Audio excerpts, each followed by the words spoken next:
കഴിഞ്ഞ ദിവസം ചെന്നൈയിലുണ്ടായൊരു സംഭവം, ധനകാര്യമന്ത്രി നിർമ്മല സീതാരാമൻ്റെ സാന്നിധ്യത്തിൽ ഒരു വ്യവസായി, ഒരു ഡി ശ്രീനിവാസൻ, അദ്ദേഹം ഒരു ഹോട്ടൽ ശൃംഖലയുടെ ഉടമസ്ഥനാണ്, അദ്ദേഹം GSTയെ വിമർശിച്ചു പോയി.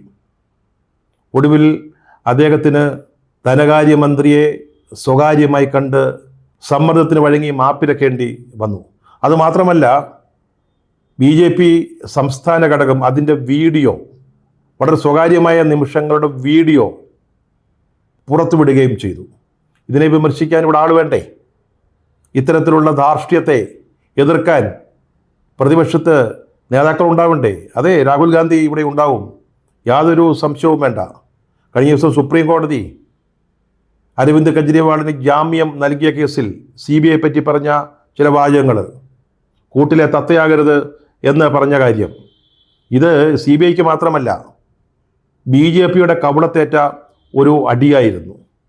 അങ്ങനെ കോടതിയുടെ അടി വാങ്ങി നിൽക്കുന്ന സർക്കാരിനെയും CBI ഒക്കെ വിമർശിക്കാൻ ഇവിടെ രാഹുൽ ഗാന്ധി ഉണ്ടാകും, യാതൊരു സംശയവും വേണ്ട. ജനാധിപത്യവും മതനിരപേക്ഷതയും നിലനിൽക്കണമെന്ന് ആഗ്രഹിക്കുന്ന ജനങ്ങളെ സംബന്ധിച്ചിടത്തോളം, ഭരണഘടന കാത്തു സംരക്ഷിക്കണം എന്ന് ആഗ്രഹിക്കുന്നവർക്ക് രാഹുൽ ഗാന്ധി ഒരു വലിയ പ്രതീക്ഷയാണ്. രാഷ്ട്രീയ രംഗത്ത് രാഹുൽ ഗാന്ധിയുടെ പടിപടിയായുള്ള വളർച്ച തീർച്ചയായും BJPക്ക് അങ്കലാപ്പുണ്ടാക്കുന്നുണ്ട്. ഒരു സാധാരണക്കാരനെ പോലെയാണ് അദ്ദേഹം അമേരിക്കയിൽ എത്തിയത്. ഒട്ടും പ്രകടനപരത ഉണ്ടായിരുന്നില്ല. കെട്ടിപ്പിടുത്തമോ അല്ലെങ്കിൽ പുറത്തടിക്കലോ അല്ലെങ്കിൽ സെൽഫിയോ ഒന്നും ഉണ്ടായിരുന്നില്ല. വാചാടോപങ്ങൾ ഒട്ടുമേ ഉണ്ടായിരുന്നില്ല. അദ്ദേഹം തനിക്ക് പറയാനുള്ളത് പറഞ്ഞു, സംവദിച്ചു. അതിനപ്പുറത്ത് പ്രകടനപരമായിട്ട് യാതൊന്നും ഉണ്ടായിരുന്നില്ല. എങ്കിൽ പോലും അദ്ദേഹത്തിന് അമേരിക്കയുടെ മനം കവരാൻ സാധിച്ചു. അതുപോലെ അമേരിക്കയിലെ ഇന്ത്യൻ സമൂഹത്തിൻ്റെ അംഗീകാരം പിടിച്ചു പറ്റാൻ സാധിച്ചു. അമേരിക്കയുടെ കയ്യടി നേടിക്കൊണ്ടാണ് അദ്ദേഹം ഇന്ത്യയിൽ തിരിച്ചെത്തിയത്. ഇതൊക്കെ BJPയെ ഭയപ്പെടുത്തുന്നു എന്ന കാര്യത്തിൽ യാതൊരു സംശയമില്ല.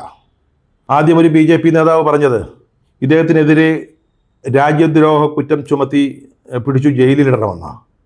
ഇപ്പോൾ മറ്റൊരു നേതാവ് പറയുന്നു ഇദ്ദേഹത്തെ വധിക്കുമെന്ന്, അദ്ദേഹത്തെ ഇല്ലാതാക്കുമെന്ന്. ഒരു സാധാരണ മനുഷ്യനെതിരായിട്ടുള്ള ഒരു വധഭീഷണി അല്ലത്. ഇന്ത്യയുടെ പ്രതിപക്ഷ നേതാവാണ്. പാർലമെൻറ്റിൽ പ്രധാനമന്ത്രി മോദിയുടെ നേരെ എതിർവശത്തിരിക്കുന്ന പ്രതിപക്ഷത്തിൻ്റെ അംഗീകരിക്കപ്പെട്ട നേതാവാണ്. അദ്ദേഹത്തെ ഇല്ലാതാക്കുമെന്നാണ് ഒരു BJP നേതാവ് പരസ്യമായിട്ട് വെല്ലുവിളിക്കുന്നത്, അല്ലെങ്കിൽ ഭീഷണി മുഴക്കുന്നത്. ഇത് എത്രത്തോളം അംഗീകരിക്കാൻ പറ്റുന്ന കാര്യമാണ്? ഇതേപ്പറ്റി പ്രധാനമന്ത്രി മോദിക്ക് എന്താണ് പറയാനുള്ളത്? എന്താണ് അമിത്ഷാ ആഭ്യന്തരമന്ത്രിക്ക് ഇതിലുള്ള നിലപാട്?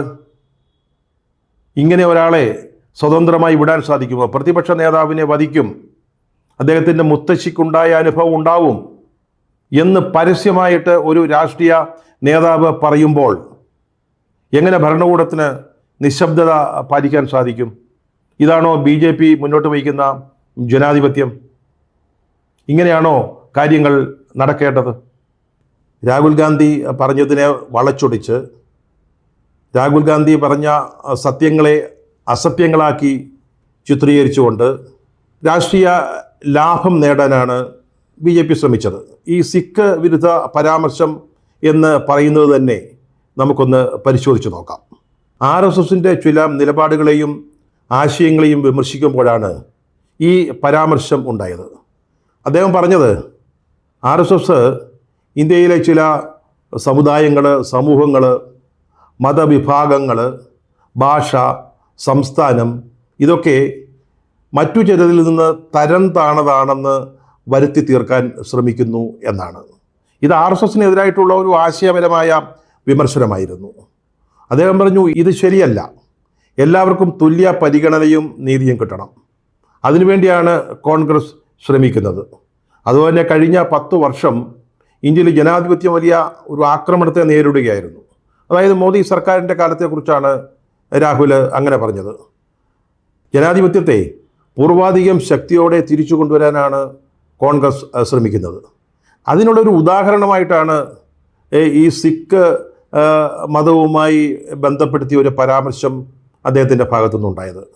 സദസ്സിലുണ്ടായിരുന്ന ഒരു സിഖുകാരനെ ചൂണ്ടിക്കാട്ടി അദ്ദേഹത്തിൻ്റെ പേര് ചോദിച്ചതിന് ശേഷം അദ്ദേഹം പറഞ്ഞു, ഇന്ത്യയിലെ സിഖ് മതസ്ഥർക്ക് തലപ്പാവണിഞ്ഞുകൊണ്ട് കയ്യിൽ തള ധരിച്ചുകൊണ്ട് ഗുരുദ്വാരകളിൽ പോയി ആരാധന നടത്താനുള്ള ഒരു അവകാശമുണ്ടാകണം, സ്വാതന്ത്ര്യമുണ്ടാകണം. അതിനുവേണ്ടിയാണ് കോൺഗ്രസ് നിലകൊള്ളുന്നത്, അല്ലെങ്കിൽ കോൺഗ്രസ് പോരാട്ടം നടത്തുന്നത്. ഇതെങ്ങനെയാണ് ഒരു സിഖ് വിരുദ്ധ പരാമർശമായി മാറുക? ഇതിൻ്റെ ചുവട് പിടിച്ച്, ഈ വാചകങ്ങളുടെ ചുവട് പിടിച്ചാണ് ഇപ്പോൾ BJP നേതാവ് രാഹുൽ ഗാന്ധിക്കെതിരെ വധഭീഷണി മുഴക്കിയത്. ഇങ്ങനെ ഭീഷണി മുഴക്കിയ ആളിനെതിരെ വളരെ ശക്തമായ നടപടികൾ ഉണ്ടാവേണ്ടതല്ലേ? BJPക്കും RSSനും എത്ര കുരു പൊട്ടിയാലും രാഹുൽ ഗാന്ധി ഇവിടെയൊക്കെ ഉണ്ടാവും. BJP സർക്കാരിൻ്റെ പോരായ്മകളും കെടുകാര്യസ്ഥതകളും പരാജയങ്ങളും ഉയർത്തിക്കാട്ടാൻ, അവയെ വിമർശിക്കാൻ, തെറ്റുകൾ തിരുത്തിക്കാൻ രാഹുൽ ഗാന്ധി ഇവിടെ തന്നെ ഉണ്ടാവും, യാതൊരു സംശയവും വേണ്ട.